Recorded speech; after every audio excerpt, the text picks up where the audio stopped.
Our next inspiring story comes from a guy who started from a BizDev to a founder to now a $20 million investment. $20 million. What is the path and how to get there? Please welcome the CEO and founder of developer-focused job platform Honeypot. Give a big round of applause to Kaya Tainer. All right. Yeah. So what I think, don't found a startup. This is what many people actually will tell you. Friends, family, people that are close to you. And to some extent, they're right. Yeah, founding a startup is never easy, but I don't agree with it.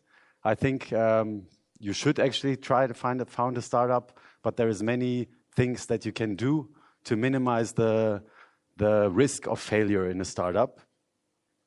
And this is what I'm going to talk to you today about. So I'm going to structure my presentation briefly about the lessons that I learned personally over the past few years, starting 2 companies now, and mainly structuring it around 4 key elements. One is the idea, second, the team, the execution, and last but not least, funding. And then in the second part, I'm going to give you a bit of an overview of why I decided to found Honeypot and do it all over again. Before I start, well, let me thank you very much for the invitation and a short background about myself. So I said I'm the founder of Honeypot. We're a developer-focused job platform. Before Honeypot, I co-founded another company called Applift, which focuses on the mobile marketing space, app marketing, in particular user acquisition, and which has now 200 people globally. This is the 20 million that was talked about, and we built a lot of international offices, mainly in Berlin, San Francisco, Seoul, and Bangalore today. And yeah, want to share with you some of the key learnings there. Yeah. So as said, these 4 topics: idea, team, execution, and funding. The idea, you probably have all come across this at some point. 90% of innovative startup ideas fail. So what are actually solutions that can maximize the chances for an idea? First of all, I think you need to be you should be an expert in the field, meaning that it doesn't really make sense to delve completely in a new market that you might not know. Maybe you can team up with somebody who has knowledge in that market. To give you an idea, for example, for me, when I co-founded Applift, before that I was already in the gaming space, and Applift initially was focusing on mobile games developers. And I understood sort of what are the challenges for game publishers, what are the challenges there for user acquisition. So I could just transfer the learnings to go into mobile, but already knew the industry. For Honeypot, it's similar. I was hiring a lot of engineers for my previous company, and I'm kind of aware of the challenges of hiring developers. What are the problems that you face? Yeah. So be an expert in the field.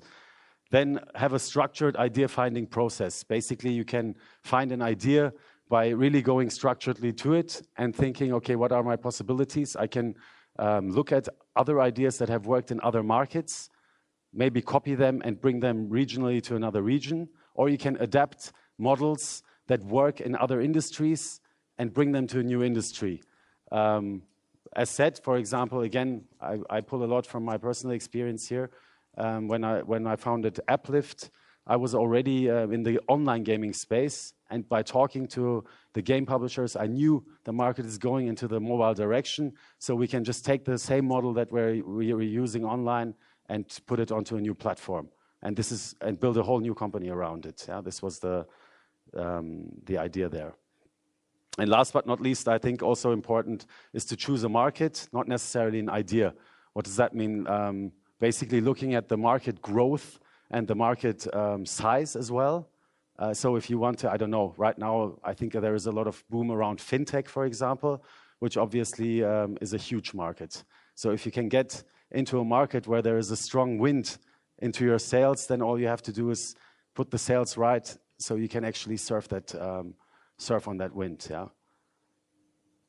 That's as far as the idea goes. Then let's come to the team, the second component.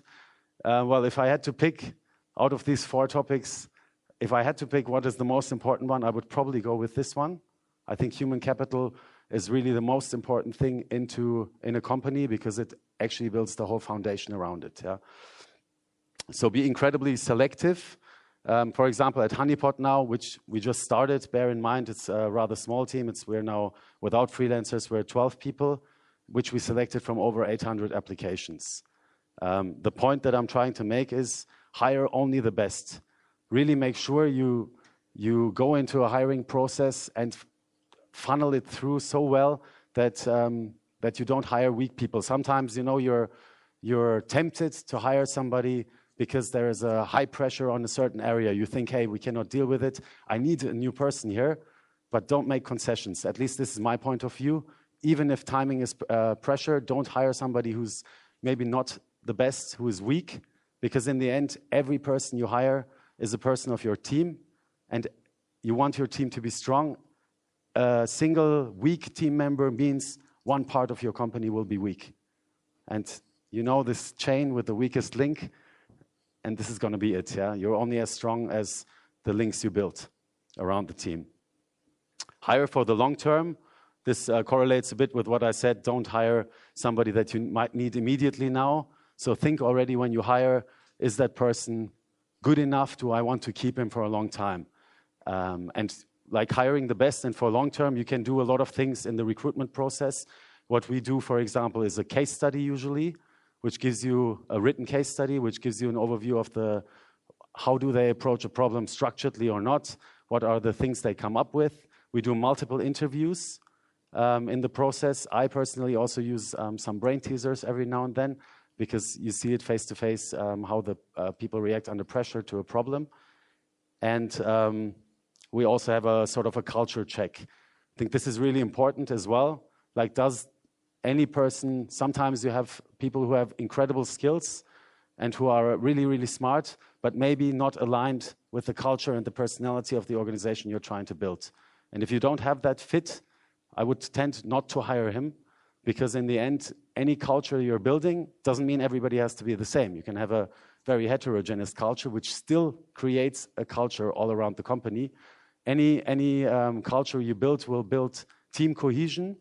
Employees will identify more with the company if they reflect, if they feel well understood and they like the personality of the organization. And this will have a tremendous impact because it's very cohesive for a team.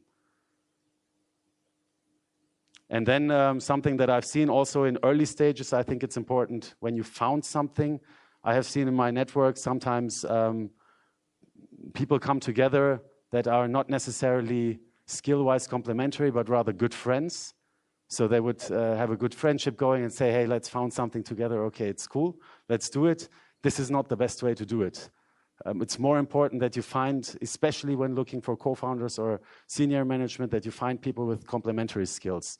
So if you're, well, you have obviously like the skill set, technical skill set, business skill set, but you have also personality traits. Maybe somebody is more introvert, the other should be more extrovert, because you will have situations where you speak with investors, where if you have always the same type of personality, you cannot as an organization make up for deficiencies that you might have. So you're trying to build a whole team that actually equalizes this and brings you to a new level.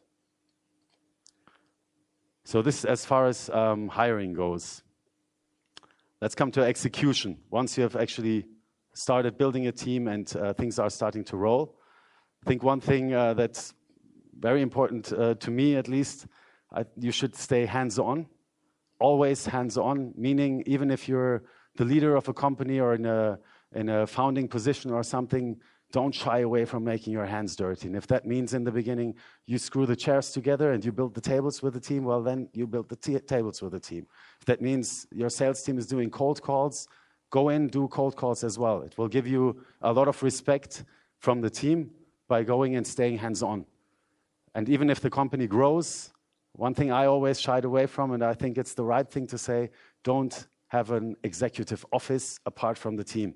Stay close to the team, stay on the same floor, sit somewhere with them so you hear what's going on and people don't have a barrier to approach you, because the team also builds a relation of trust with you. And the more you have, if you have a geographical barrier because you have an office on the top floor or something like this, they might not come to you with questions. Be approachable, stay close to the team, yeah, and stay hands-on. Within the team, set up room for full ownership. So I think this is also important to really make sure every team member feels they're fully responsible for what they do, and you don't interfere with it. You don't necessarily micromanage. Maybe you are in the details, but don't micromanage, and give them all responsibility you can give, because everybody, and I know it certainly from a time when I was an employee, many of you will also know it, if you have somebody who's constantly coming and not leaving you freedom, what happens? The motivation goes down tremendously, and you don't actually feel responsible for your work. If somebody's always checking after you, you think like, anyway, that person will check, so I can give away a half-baked result because I will probably have another iteration. If you're fully responsible, you will actually strive for the solution that you're proud of. And I think this has definitely an impact. Last but not least, on execution managed by objectives, meaning you should think of numbers, speaking like planet ahead. I think in the beginning, these numbers are monthly, broken down into weekly. As you grow in an organization, maybe they become quarterly, then even yearly. But do plan. Don't stick rigidly to what you plan, but have an idea where you want to go, and then break it down, especially for the short term, then to really fixed goals that everybody knows and that you can actually measure. And then you can measure how well you're doing in the organization, what's actually happening.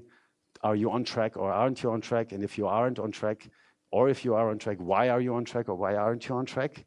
Only measuring those numbers will help you find out. Yeah. Last block around funding. I think this one is quite obvious. I don't need to comment on it much. Yeah. The more desperate you look, at least the more desperate you appear, the less likely you will be that an investor will buy in. It's not, maybe you might have heard there is a lot of talk, funding or getting investors is like dating.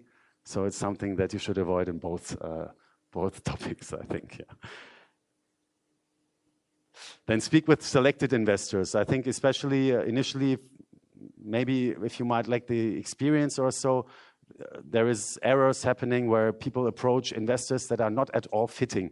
So you have to make sure to shortlist investors and understand what do they invest in, which industries do they invest in, which ticket sizes do they invest in. If you're looking for, I don't know, 500,000, it doesn't make sense to approach a growth VC that invests usually 5 to 10 million, because it's not interesting for them at all. So you're just wasting time and showing that you don't really understand it.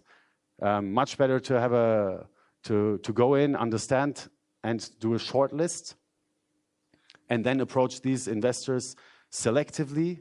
You also want to avoid to go out to the whole market. The worst thing you can do is approach, I don't know, 50 investors, because even if you have NDAs and all these nice things in place, information leaks out into the market. Everybody is somehow connected. The more you share, the more will be known. And I think it's important to really focus on a specific set of investors and just approach them.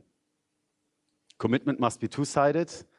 So raising the money, actually the work is not done, but that's when the relationship actually starts. So if you're successful with an investor and they put money in, quite obvious, then you will be working together with that investor. You will have to send reports. You have board meetings.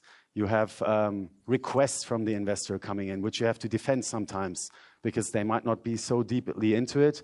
So before taking an investor, again, this goes with don't appear needy or don't act needy. Make sure you select an investor that you will be comfortable with. You will work with them for a long time, possibly.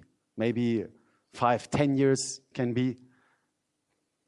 So if you don't have a good feeling about the approach of the investor, also be able to say no and look for others. And then I think this is something that is also important. Don't block all resources. When you're in talks with investors, we were very lucky to be fair with Applift because we had so much market growth in the mobile industry that our revenues were growing very, very nicely. So investor interest was very strong. which is not always the case, but investors will always come to you during the funding talks and will request more information. Hey, can you send me this 5-year plan? Hey, can you adjust this report and do a cohort analysis? All these things that take a lot of time. None of these things adds value to your actual business. It's only for them to suffice what they can see in numbers and to judge it better, but it doesn't actually drive your revenue growth, or it doesn't drive anything else. So don't block all your resources. Be bold. You can also say no to an investor and say, hey, I don't want to waste my time. Where is the point in preparing this now? Especially if it's an early stage startup, like 5-year business plans, I mean, don't make any sense. Even 1 year doesn't make sense, but you have to provide something. Yeah? And make sure you keep focusing on the operations. So what we did, for example, at Applift, when we were raising money, I raised the funding. I took myself out of operations completely with our head of finance back then, and it was just us two focusing on the contracts, focusing on all the pitches. My co-founder back then and the rest of the organization was doing business as usual. Actually, my co-founder read the contract, the VC contract, the first time at the notary. And this is how much we separated it, which might end up badly as well, I don't know, but in that case it worked quite well, because what will happen is the funding process takes a long time. It can take 6 months, it can take even longer. And during the funding process, you still have to deliver on the numbers. If you promise something in the beginning, at the beginning of the conversation, they will check after 1 month, because the conversation is not over. Hey, have you achieved these numbers? If it goes down, means your negotiation power goes down. So you have to be able to constantly deliver results, which is only possible if operations in the company keeps running while somebody is focused on the investor side.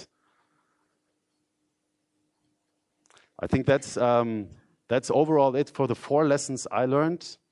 Maybe very quickly also what convinced me to start again. Well, I was so with Applift, basically I saw a very strong need for developers, and I wasn't happy with the way developer recruiting works, especially like it's intransparent, it's inefficient, and well, I think I got hung up here in the presentation. Anyway, it's inefficient and intransparent because you don't know how much a developer wants to earn. The developer doesn't know necessarily initially how much you want to pay him. It's intransparent also in terms of technologies, in terms of teams. You might not have a knowledge. So I saw this very much from the employer side and talked then to developer friends, and they were also not happy by being approached constantly from some headhunters, maybe lack of knowledge. So decided to go with Honeypot and basically reduce the annoyances of job search for developers. So in the end, I thought, hey, there is an opportunity. There is a problem I can see very clearly. Let's solve it. And this is why we founded Honeypot. It's an invite-only platform. We actually review all the developers before companies can see them.